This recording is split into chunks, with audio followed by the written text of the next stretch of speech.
ನಮಸ್ಕಾರ. Welcome to Spoorthi, a quick dose of positivity and inspiration. ನೀವೆಲ್ಲ ಹೇಳೋ ಹಾಗೆ ಸ್ಫೂರ್ತಿನ ನಾನು ಮತ್ತೆ ಸ್ಟಾರ್ಟ್ ಮಾಡಿದ್ದೀನಿ. ನನ್ನ ಟ್ಯಾಗ್ಲೈನೇ ಹೇಳೋ ಹಾಗೆ ಅ ಕ್ವಿಕ್ ಡೋಸ್. ಇನ್ನು ಮುಂದೆ ಬರೋದೆಲ್ಲ ಕ್ವಿಕ್ ಡೋಸ್ ಆಗಿರುತ್ತೆ. ಬಹಳ ಇನ್ಸ್ಪೈರಿಂಗ್ ಪರ್ಸನಾಲಿಟೀಸು, ಎಕ್ಸ್ಪರ್ಟ್ಸು ಇಲ್ಲಿ ನಮಗೆ ವಿಚಾರಗಳನ್ನ ತಿಳಿಸ್ತಾ ಹೋಗ್ತಾರೆ. ಓಕೆ, ಇವತ್ತಿನ ಈ ತಿಂಗಳ ಕಾರ್ಯಕ್ರಮನ ನಾನು ಈಗ ಶುರು ಮಾಡ್ತಾ ಇದ್ದೀನಿ.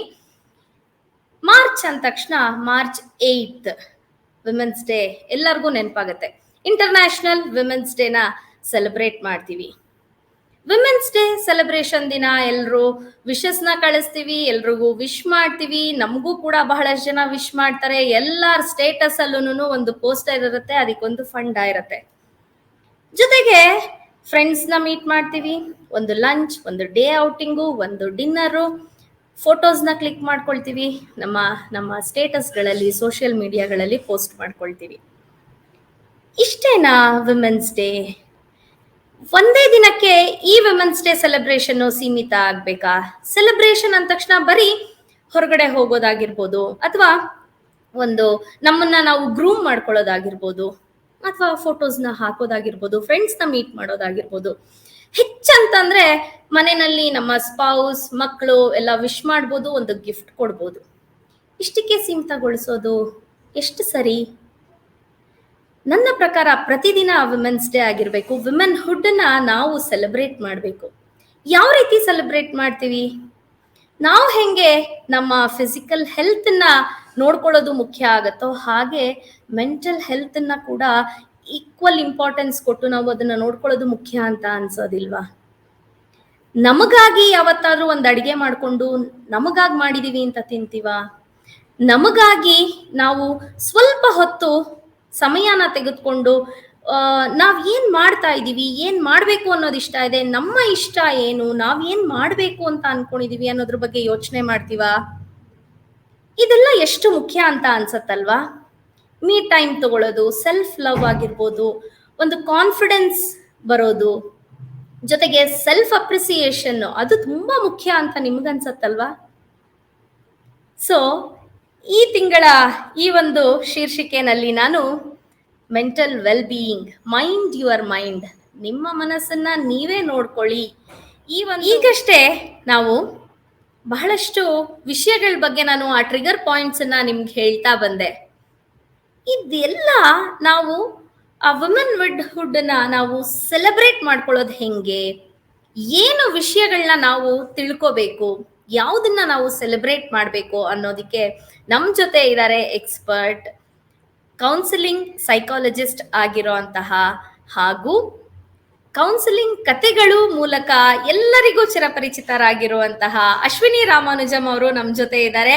ಈಗಾಗಲೇ ಸ್ಫೂರ್ತಿನಲ್ಲಿ ಅವರ ಇಂಟರ್ವ್ಯೂ, ಅವರ ಇನ್ಸ್ಪೈರಿಂಗ್ ಜರ್ನಿನ ಕೇಳಿಸ್ಕೊಂಡಿದ್ದೀರಾ.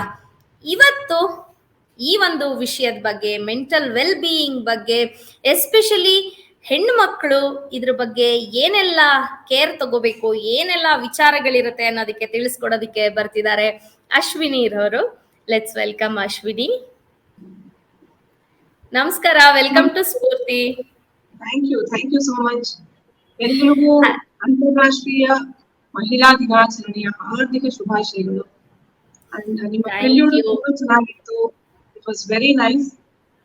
ಆಮೇಲೆ ನನ್ನ ಸೆಲ್ಫ್ ಲವ್ ಅಂತ ನೀವು ಹೇಳಿದ ತಕ್ಷಣ ನಂಗೆ ಅನ್ಸಿದ್ದಷ್ಟೇ, ಏನಂದ್ರೆ ಎಲ್ಲಾರು ಹಾಕೊಳ್ತಾರೆ ಒಂದು ದಿನ, ಮಹಿಳಾ ದಿನಾಚರಣೆ ಅವತ್ತು ನೀವು ಹೇಳಿದಂಗೆ ಸ್ಟೇಟಸ್ ಹಾಕೊಳ್ತಾರೆ, ಒಂದಿನ ಎಂಜಾಯ್ ಮಾಡ್ತೀವಿ. ಎಷ್ಟೊಂದ್ ಜನ ನಮ್ಗೆ ಮೆಸೇಜಸ್ ಹಾಕ್ತಾರೆ, ನಮ್ಮ ಹಸ್ಬೆಂಡ್ಸ್ ಸಹ ನಮ್ಗೆ ವಿಶ್ ಮಾಡ್ತಾರೆ, ಮಕ್ಕಳು ವಿಶ್ ಮಾಡ್ತಾರೆ. ಸೊ ನೀವ್ ಹೇಳ್ದಂಗೆ ಅದು ಒಂದೇ ದಿನಕ್ಕೆ ಸೀಮಿತ ಆಗ್ಬಿಡ್ಬಾರ್ದು. ಸೊ ಒಂದು ಸ್ಟೇಟಸ್ ಅಲ್ಲಿ ಅದೊಂದು ಇದಾಗ್ಬಿಡ್ಬಾರ್ದು, ಸುಮ್ಮನೆ ನೋಡಿ ಬಿಟ್ಕೊಡೋ ಆಗ್ಬಾರ್ದು. ಸೊ ನಾವು ನಮ್ಮನ್ನ ಹೆಂಗ್ ಪ್ಯಾಂಪರ್ ಮಾಡ್ಕೊಳ್ಬೇಕು ಅನ್ನೋದನ್ನ ಇವತ್ತು ಈ ವಿಡಿಯೋನಲ್ಲಿ, ಈ ಒಂದು ಸೆಷನ್ ಅಲ್ಲಿ ನಾವು ನೋಡ್ತಾ ಹೋಗೋಣ. ಸೊ ಸೆಲ್ಫ್ ಲವ್ ಅಂದ್ರೆ ನಿಮ್ ಪ್ರಕಾರ ಏನಿರಬೇಕು? ನೀವ್ ಹೇಳಿ, ಸೆಲ್ಫ್ ಲವ್ ಅಂದ್ರೆ ನಿಮ್ ಪ್ರಕಾರ ಏನು? ನನ್ನ ಪ್ರಕಾರ ನಮಗೋಸ್ಕರ ನಾವು ಒಂದಷ್ಟು ಸಮಯ ತೆಗೆದುಕೊಳ್ಳೋದು, ನಮಗಾಗಿ ಅದನ್ನ ಆ ಸಮಯದಲ್ಲಿ ಬೇರೆ ಏನನ್ನೂ ಯೋಚನೆ ಮಾಡದೆ ಸಾಧಾರಣವಾಗಿ ಒಬ್ಬ ಮಹಿಳೆ ಬೇರೆದೆಲ್ಲ ಯೋಚನೆ ಮಾಡ್ತಾಳೆ, ಮನೆ, ಮಕ್ಕಳು, ಗಂಡ, ಅತ್ತೆ, ಮಾವ ಎಲ್ಲ ಇದ್ದೇ ಇರತ್ತೆ.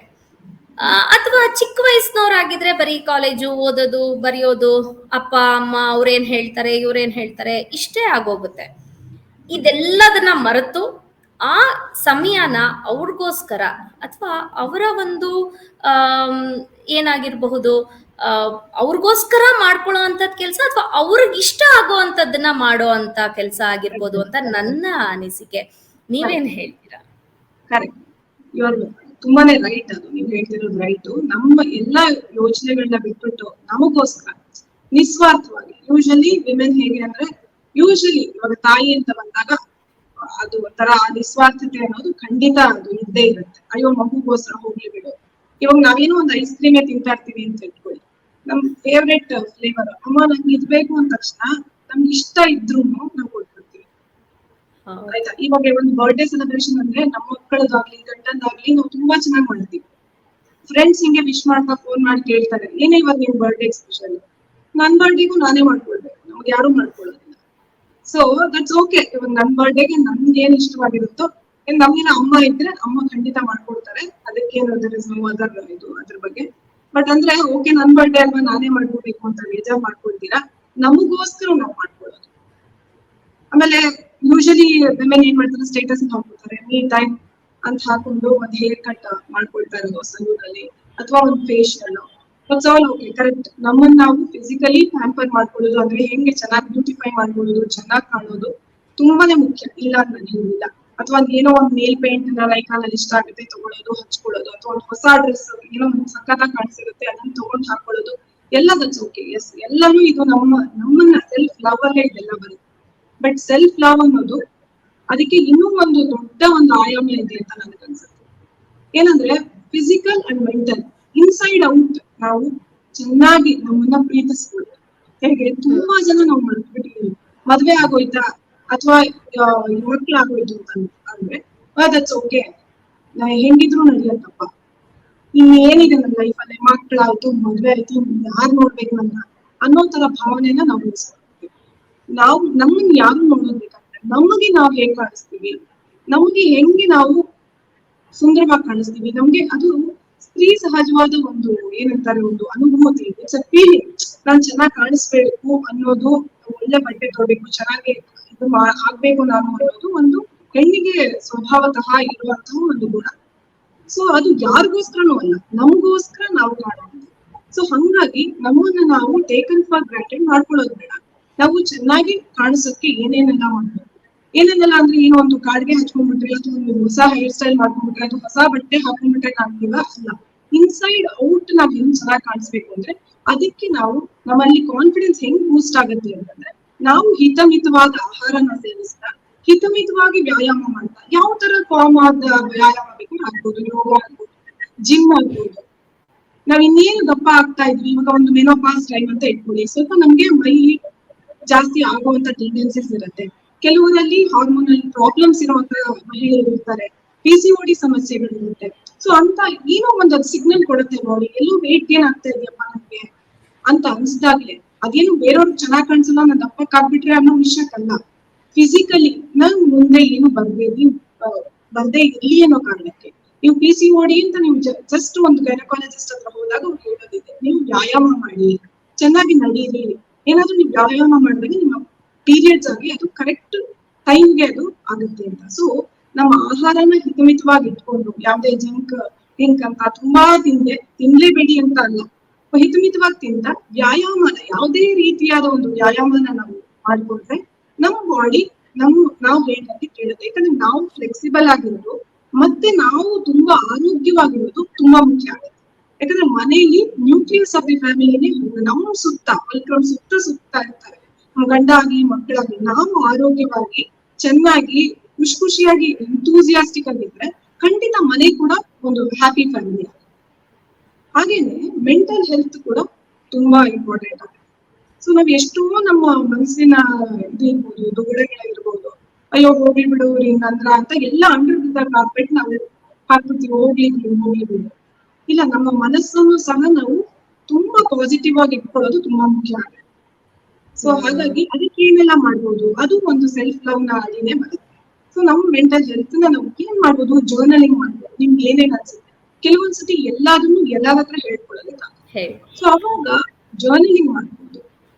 ಇವಾಗ ನೀವು ರೇಖಾ ನೀವು ಮಾಡ್ತಾ ಇದ್ದೀರಾ, ನಿಮ್ಮ ಹತ್ರ ಸಮಯ ಇದೆ, ನೀವು ಡಾನ್ಸರ್ ಆಗಿ ಕೂಡ ನೀವು ಅದನ್ನ ಬೇರೆ ರೀತಿ ಅಭಿವೃದ್ಧಿಪಡಿಸ್ತಾ ಇದ್ದೀರಾ, ಒಂದು ಸ್ಫೂರ್ತಿ ಅಂತ ಮಾಡ್ತಾ ಇದ್ದೀರಾ. ಆದ್ರೆ ಎಷ್ಟೋ ಹೆಣ್ಮಕ್ಳು ಕೆಲವರು ಕೆಲ್ಸಕ್ಕೆ ಹೋಗ್ತಾ ಇರ್ತಾರೆ, ಕೆಲವು ಕೆಲ್ಸಕ್ಕೆ ಹೋಗಲ್ಲ, ಮನೆಯಲ್ಲೇ ಇದ್ದು ಏನಾದ್ರು ಮಾಡ್ಬೇಕು ಅಂತ ಅನ್ಕೊಳ್ತಾರೆ. ಸೊ ನಿಮ್ಮನ್ನ ನೀವು ಆಕ್ಯುಪೈಡ್ ಆಗಿ ಬ್ಯುಸಿಯಾಗಿ ಇಟ್ಕೊಳ್ಳೋದು ತುಂಬಾ ಇಂಪಾರ್ಟೆಂಟ್ ಆಗುತ್ತೆ. ಅದು ಇನ್ಸೈಡ್ ನೀವು ಬ್ಯುಸಿಯಾಗಿ ಇರ್ತೀರಾ, ಈ ತರ ನಮ್ಗೆ ಏನೇನ್ ನೆಗೆಟಿವ್, ಕೆಲವು ಪ್ರಪಂಚ ನಮ್ಗೆ ನೆಗೆಟಿವ್ ನ ನಮ್ಮ ಹತ್ರ ಬಿಸಾಕ್ತಾ ಇರುತ್ತೆ, ಅದನ್ನೆಲ್ಲಾನು ನಾವು ಫೇಸ್ ಮಾಡುವಂತ ನಮ್ಗೆ ಒಂದು ಕ್ಷಮತೆ ಬರುತ್ತೆ. ಸೊ ಯಾವಾಗ ನೀವು ಬ್ಯುಸಿ ಆಗಿರ್ತೀರೋ ಇದೆಲ್ಲ ನಮ್ಗೆ ಏನು ಅಂತ ಅನ್ಸೋದೇ ಇಲ್ಲ, ಗೌಣ ಅನ್ಸುತ್ತೆ. ಇದಕ್ಕೆಲ್ಲ ನಾವ್ ಏನಕ್ಕೆ ತಲೆ ಕೆಡಿಸ್ಕೋಬೇಕು ಅಂತ ಅನ್ಸುತ್ತೆ. ಸೊ ಕೀಪ್ ಯುವರ್ ಸೆಲ್ಫ್ ಬಿಸಿ. ನಿಮ್ಗೆ ಯಾವ್ದೋ ಒಂದು ನೀವು ನೃತ್ಯ ಮಾಡ್ತಿರೋ, ಹಾಡು ಹೇಳ್ತಿರೋ, ಅದ್ರಲ್ಲಿ ನೀವು ನಿಮ್ಮನ್ನ ತೋರಿಸ್ಬೋದು. ಸೊ ಅದು ನಿಮ್ಮನ್ನ ಯಾವಾಗ ಬ್ಯುಸಿ ಆಗಿರುತ್ತೆ, ನಿಮ್ ಕಾನ್ಫಿಡೆನ್ಸ್ ಬೂಸ್ಟ್ ಆಗುತ್ತೆ. ಆಮೇಲೆ ನಿಮ್ಗೆ ಅಂತ ನನಗೋಸ್ಕರ ನಮ್ಮ ಆತ್ಮತೃಪ್ತಿ, ಒಂದು ಕ್ರಿಯೇಟಿವ್ ಸ್ಯಾಟಿಸ್ಫ್ಯಾಕ್ಷನ್ ಇರುತ್ತೆ. ಅಪ್ಪ ನಾನು ಏನೋ ಒಂದ್ ಮಾಡ್ತಾ ಇದ್ದೀನಪ್ಪ, ಸೊ ನನ್ನಿಂದ ಇನ್ಯಾರಿಗೂ ಉಪಯೋಗ ಆಗುತ್ತೆ, ಅಥವಾ ನನಗೊಂದು ಖುಷಿ ಸಿಗ್ತಾ ಇದೆ ಇದರಿಂದ, ಯಾವ್ದಾದ್ರು ಆಗಿರ್ಬೋದು. ಮನ್ಸಲ್ಲಿ ಏನಾದ್ರು ಅನ್ಸಿದ್ರೆ ಅದನ್ನ ಬರೀರಿ, ಬ್ಲಾಗ್ಸ್ ಆಗಿ ಬರೀರಿ. ಇವಾಗ ಇಷ್ಟು ಒಂದು ವೇದಿಕೆಗಳಿವೆ. ಮತ್ತೆ ನಿಮ್ಗೆ ಅಂತ ಮನಸ್ಸನ್ನ ನಿಜವಾಗಿ ನಿಂತ್ಕೊಳ್ಳೋದಕ್ಕೆ ಯಾರೊಂದು ನಿಮ್ ಫ್ರೆಂಡ್ಸ್ ಇರ್ಬೋದು, ಯಾರು ನೀವು ಕಾನ್ಫಿಡೆನ್ಸ್ ತಗೋತೀವೋ ಅವ್ರ ಹತ್ರ ನೀವು ಮುಕ್ತವಾಗಿ ಚರ್ಚಿಸಿ. ನಿಮ್ಮ ಹಸ್ಬೆಂಡ್ ಫ್ರೆಂಡ್ ಆಗಿ ನಿಮ್ಗೆ ಇದ್ರೆ ಅವ್ರ ಹತ್ರ ಎಲ್ಲ ನೀವು ಹೇಳ್ಕೊಳ್ಬೋದು ಅಂತ ಅಂತಂದ್ರೆ ಅವ್ರ ಹತ್ರ ನಿಮ್ಮ ಭಾವನೆಗಳನ್ನೆಲ್ಲ ಹಂಚ್ಕೊಳ್ಳಿ. ನೋಡಿ ನನ್ಗೆ ಈ ತರ ಆಗ್ತಾ ಇದೆ, ನೋಡಿ ಹೀಗಂದ್ರು, ಇದಕ್ಕೆ ಏನ್ ಮಾಡ್ಬೋದು, ಕೂತ್ಕೊಂಡು ಯೋಚಿಸಿ. ಎಲ್ಲದನ್ನು ಅದನ್ನ ಮನಸ್ಸಲ್ಲೇ ಇಟ್ಕೊಂಡು ಅದು ನಿಮ್ಮನ್ನ ತಿಂದು ಹಾಕೋ ಹಾಗೆ ಮಾಡ್ಬೇಡಿ. ಸೊ ಮೈಂಡ್ ನ ನೀವು ಎಷ್ಟು ಪಾಸಿಟಿವ್ ಆಗಿ ಇಟ್ಕೊಳ್ತೀರಾ, ಒಂದು ಆಧ್ಯಾತ್ಮಿಕವಾಗಿ ಹೋಗೋದಾದ್ರೆ ಮೆಡಿಟೇಷನ್ ಮಾಡ್ಬೋದು, ಇಲ್ಲ ಏನು ಒಬ್ಬೊಬ್ರಿಗೂ ಒಂದೊಂದು ಫಾರ್ಮ್ ಇರುತ್ತೆ, ಏನೋ ಒಂದು ಸ್ತೋತ್ರಗಳನ್ನ ಹೇಳ್ಕೊಬೋದು. ಸೊ ಮೈಂಡ್ ನ ಪಾಸಿಟಿವ್ ಆಗಿ ಇಟ್ಕೊಳ್ಳೋದು, ಆಕ್ಯುಪೈಡ್ ಆಗಿ ಇಟ್ಕೊಳ್ಳೋದು, ನಮಗೆ ನಾವು ಏನ್ ಇಷ್ಟನೋ ಅದನ್ನ ಮಾಡ್ಕೊಳ್ಳೋದು ತುಂಬಾ ಇಂಪಾರ್ಟೆಂಟ್ ಆಗಿದೆ. ಸೊ ಅದನ್ನ ನಾನು ಸೆಲ್ಫ್ ಲವ್ ಅಂತ ಕರಿತೀನಿ. ಯಾವಾಗ ನೀವು ಫಿಸಿಕಲ್ ಆಗಿ ಮತ್ತೆ ಮೆಂಟಲಿ ನೀವು ಸ್ಟ್ರಾಂಗ್ ಆಗಿರ್ತೀರೋ ಅಂತ ಹೆಂಗಸರನ್ನ ಯಾರು ದೇರ್ ದಿ ಮೋಸ್ಟ್ ಸ್ಟ್ರಾಂಗೆಸ್ಟ್ ಅಂತ ನಾನು ಹೇಳ್ತೀನಿ. ಅಂತವ್ರನ್ನ ಯಾರು ಏನು ಮಾಡೋದಕ್ಕೆ ಸಾಧ್ಯನೇ ಇಲ್ಲ. ಸೊ ನೀವು ಯಾವಾಗ ಫಿಸಿಕಲ್ ಆಗಿ ಪ್ರೆಸೆಂಟಬಲ್ ಆಗಿರ್ತೀರೋ ನಿಮ್ಮಲ್ಲಿ ಕಾನ್ಫಿಡೆನ್ಸ್ ಬರುತ್ತೆ. ಯಾವಾಗ ನೀವು ನಿಮ್ದೆ ಏನೋ ಒಂದು ನಿಮ್ ಕಾಲ ಮೇಲೆ ನಿಂತ್ಕೊಂಡು ಏನಾದ್ರೂ ಆಗಿರ್ಬೋದು, ಅದರಿಂದ ನಿಮ್ಗೆ ದುಡ್ಡು ಸುರಿದೇ ಇರ್ಬೋದು ಅಥವಾ ದುಡ್ಡು ಬರ್ದೇ ಇರ್ಬೋದು, ಆದ್ರೆ ನಿಮ್ ಏನೋ ಒಂದು ನೀವು ಮಾಡ್ತಾ ಇದ್ರೆ, ನಿಮ್ ಕಾಲ ಮೇಲೆ ನೀವು ನಿಂತ್ಕೊಂಡು ಏನೋ ಮಾಡ್ತಾ ಇದ್ರೆ, ಅದು ಕ್ರಿಯೇಟಿವ್ ಆಗಿ ಏನಾದ್ರು ಮಾಡ್ತಾ ಇದ್ರೆ ಅದು ಕೊಡೋ ಶಕ್ತಿ ಅದು ಬೇರೆನೆ. So that is real women's day ಅಂತ ನನ್ಗೆ ಅನ್ಸುತ್ತೆ. ಯಾವಾಗ ನೀವು ಇದು ಎರಡನ್ನೂ ಮಾಡ್ತೀರಾ, so you will become the best woman, super wife ಅಂತ ನನಗೆ ಅನ್ಸುತ್ತೆ. ಎಲ್ಲ ಇದ್ರಲ್ಲೂ ಯು ಕ್ಯಾನ್ ಸಕ್ಸೀಡ್. ಹೌದು, ನೀವು ಇವಾಗ ಇನ್ನೊಂದು ವಿಷಯ ಹೇಳಿದ್ರಿ ಇಲ್ಲಿ, ತುಂಬಾ ಚೆನ್ನಾಗಿತ್ತು. ಅಂದ್ರೆ ನಿಮಗೆ ಯಾರು ಕಾನ್ಫಿಡೆನ್ಸ್ ಸಿಗ್ತಾರೆ, ಕಾನ್ಫಿಡೆನ್ಸ್ ಇರುತ್ತೆ ಯಾರ ಬಗ್ಗೆ, ಅವ್ರ ಹತ್ರ ಶೇರ್ ಮಾಡ್ಕೊಳ್ಬೇಕು. ಅಂದ್ರೆ ಅದು ಗಂಡನೇ ಆಗಿರ್ಬೋದು, ಅದನ್ನ ನಾವಾಗೇ ಶೇರ್ ಮಾಡ್ಕೊಳ್ದಿರಾ ಅವ್ರು ಅರ್ಥ ಮಾಡ್ಕೊಳ್ಳಿ, ಅವ್ರು ಕೇಳಲಿ ಅಂತ ಸೆಲ್ಫ್ ಪಿಟಿ ತುಂಬಾ ಇವಾಗ ಜಾಸ್ತಿ ಆಗಿದೆ. ಅಯ್ಯೋ ನನ್ನನ್ನು ಯಾರು ಕೇಳಲೇ ಇಲ್ಲ ಅನ್ನೋದು ಒಂದು ಬ್ಲೇಮ್ ಬೇರೆಯವ್ರ ತಲೆ ಮೇಲೆ ಎತ್ತ ಹಾಕ್ಬಿಡ್ತೀವಿ. ಅದಕ್ ಮುಂಚೆ ನಾವು ಹೇಳೋದು ಖಂಡಿತ ಕೇಳಿಸ್ಕೊಳ್ತಾರೆ ಅನ್ಸುತ್ತೆ. ನಾವೇ ಹೇಳ್ದೆ ಹೋದ್ರೆ ಅವ್ರು ಹೆಂಗ್ ಅರ್ಥ ಮಾಡ್ಕೊಳಕ್ ಸಾಧ್ಯ? ಹೌದು ಹೌದು. ಇವಾಗ ತಾಯಾದ್ರೂ ಮಗು ಹತ್ರೇನೆ ಅದಕ್ಕೆ ಹಸಿವು ಅಂತ ಗೊತ್ತಾಗುತ್ತೆ.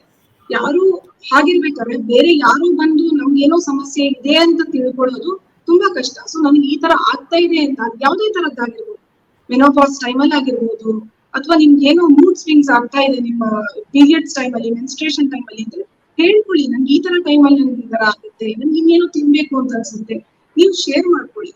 ಸೊ ಶೇರ್ ಮಾಡ್ಕೊಂಡಾಗ್ಲೂ ಊರಿಂದ ಬರ್ದೇ ಇದ್ರೆ ಹ್ಯಾಪಿನೆಸ್ ಅನ್ನೋದು ಬೇರೆ ಎಕ್ಸ್ಟರ್ನಲ್ ಫ್ಯಾಕ್ಟರ್ಸ್ ಇಂದ ಇಲ್ಲ, ನಮ್ ಒಳಗೆ ಇದೆ. ಸೊ ಅದಕ್ಕೆ ನಾವ್ ಏನ್ ಮಾಡ್ಬೇಕು ಅನ್ನೋದನ್ನ, ಅದಕ್ಕೆ ಪೂರಕವಾಗಿ ನಾವ್ ಏನ್ ಮಾಡ್ಬೇಕು ಅನ್ನೋದನ್ನ ನಾವು ನೋಡ್ಬಹುದು ನೆಕ್ಸ್ಟ್ ಸ್ಟೆಪ್. ಸೊ ನಾವು ಹೇಳ್ಕೊಳ್ಳೋದು ತುಂಬಾ ಇಂಪಾರ್ಟೆಂಟ್ ಆಗುತ್ತೆ. ಯಾವ್ದನ್ನು ಅಂಡರ್ ದ ಕಾರ್ಪೆಟ್ ಹಾಕ್ಬೇಡಿ, ಅದು ಯಾವತ್ತೂ ಒಂದ್ಸ ಅದು ಮೇಲೆ ಬಂದೇ ಬರುತ್ತೆ.